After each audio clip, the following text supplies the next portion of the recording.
冰箱、彩電、大沙發，奧迪竟然也開始捲這些了。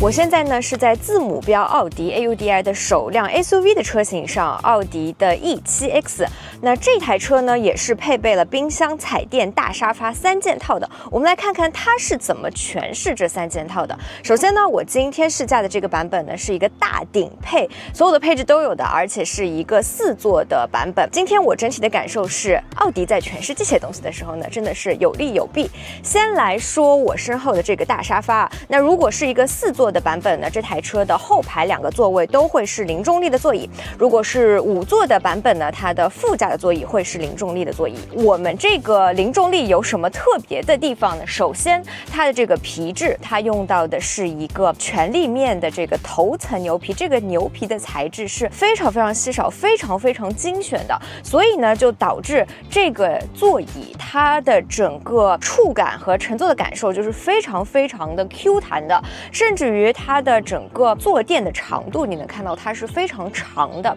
我哪怕在沒有展開零重力座椅的模式下呢，我1.6米的身高，嚴絲合縫的坐在這個座椅上啊，甚至我的腳都不能着地的程度。所以呢，這個座椅它是非常寬大，而且很舒適的，並且呢，它的前後排座椅也都是配備了座椅的加熱、通風和按摩的。那麼冰箱呢，就是布置在了傳統的這個位置，頭頂呢是一個21.4英寸的後排的吸頂屏。特別值得注意的是這個21.4這個數據。那別的同樣的還有什麼車型配備了這個尺寸的後排屏呢？是像 Mega， 還有像蔚來的 ES8這種比較體量大的車，他們的後排屏才能配備到這麼大。但是呢 ，E7X 呢並不是在這個量級中的 ，E7X 是一個中大型的 SUV， 所以從這個維度上來看呢，我們這一台車它的後排屏的這個尺寸還是相當大的。那除了後排有一個吸頂屏以外呢，在我們這個非常寬大的這個中央扶手區域呢，也有一塊後排的智控屏。我覺得這一塊真的是可以好好說道，因為我剛上這台車的時候呢，我手上是拿着一個小 iPad 在操作的。那這時候我上車的時候呢，就很方便的就把 iPad 放在了這個扶手上。我也很細節的發現，就是這一塊智控屏呢，最開始的時候，你每次上車它是可以給你調節到一個平的角度的，它的這個屏幕傾斜的角度和後排的吸頂屏一樣，都是可以進行無極調節的。這樣呢，當你在零重力的座椅模式下呢，這塊後排的智控屏呢，都可以找到一個比較適合你去操作的角度，這一點非常的友好。那麼在屏幕的後方呢，是2個帶無線充電的這個手機艙。那麼再往後呢，真的是豪華都體現在細節裡啊。我們後面的這個扶手箱，我們打開之後，裡面放了一個卡扣，這個位置呢，正好是可以卡住我們這個後排吸頂屏的遙控器的。而且這個遙控器的設計，我也覺得特別喜歡，就是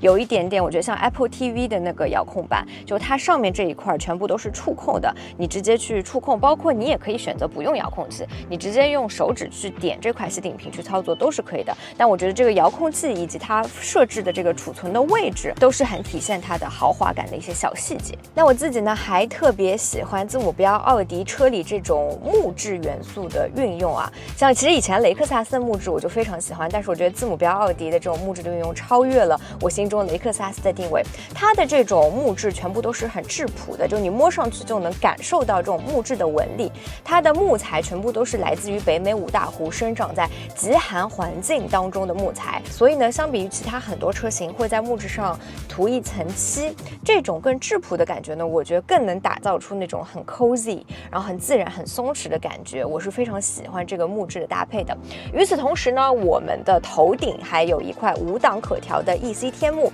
並且呢，因為我這是大頂配，我們還有一個星空頂的配置，這個頂呢是可以去設置很多顏色的。再結合我們登場在車內的氛圍的打造，它所有的氛圍燈都是潛移默化、無處不在。比如說，甚至是我們的頭枕下方，或者是桌板的上方，那麼這樣隱隱的打造出了這種很溫馨的氛圍的感覺，也是我個人非常喜歡的。但是呢，刚刚都在誇這些配置做得有多好，我個人體驗下來呢，還是有一些的小 bug， 我覺得是奧迪之後可以提升的。首先呢，對於這個冰箱的設置，它是沒有一個物理的按鍵，包括在它的後排的這個車控上，也是沒有一個直接的快捷鍵可以去操控的，你是需要通過多級的菜單才能打開這個冰箱的。第二點就是呢，後排在操控這個多媒體的時候，它的音量也是沒有一個屏幕上的快捷鍵可以去操作音量的，一樣你也是需要通過多級菜單才能去操作到的。主要呢還是在這塊後排智控屏上的它的系統和 UI 的設置上還可以進行一些優化。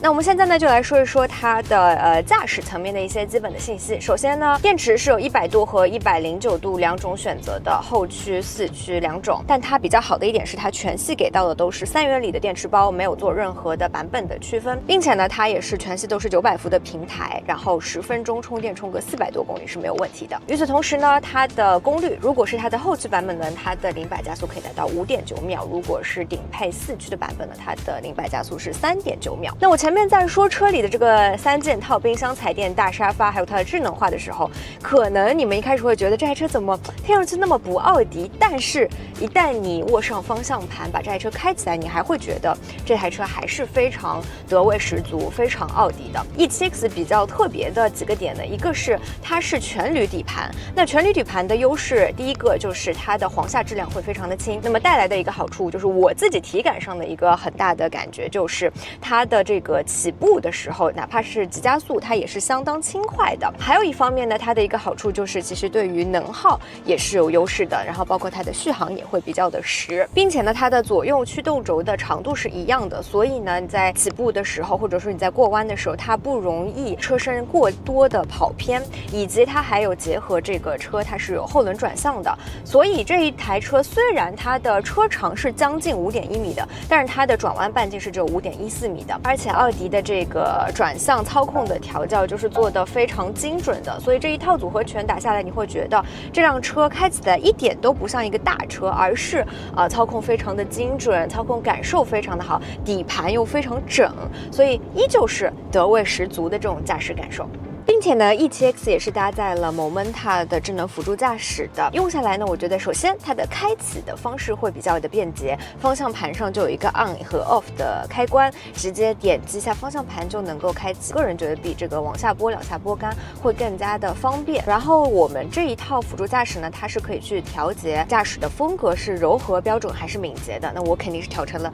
敏捷，確實是相對來說比較激進的，它的整個車速相對來說會比較的快一點。那麼如果遇到前車急剎車，那麼就會出現我們這個車也會有一個相對來說比較急的剎車的動作。與此同時，如果是左邊的車輛有一點點想要變道的這個勢頭的話呢，如果我們此時右側的車道是空的，那它可能會選擇直接變過去，讓給它，相對來說去更好的提升我們的通行效率。甚至於呢，這套方案它還支持去借右側的虛線車道進行一個超車的動作。我覺得它這個在敏捷的風格下確實是非常激進的，所以呢，包括對於我這種不喜歡用輔助駕駛，因為我覺得它太慢的人來說，我覺得這一套敏捷的方案我也是完全能夠接受，而且比較喜歡的。最後呢，我們再來做一下總結，並且聊一下它的車身尺寸和一些簡單的小設計。首先尺寸上來說呢，它的車長是達到了5049，車寬是將近2米，軸距是3060，前臉的左右兩側呢都是有9顆燈珠的，那它的第9顆呢就是一個100萬級像素的投影的大燈，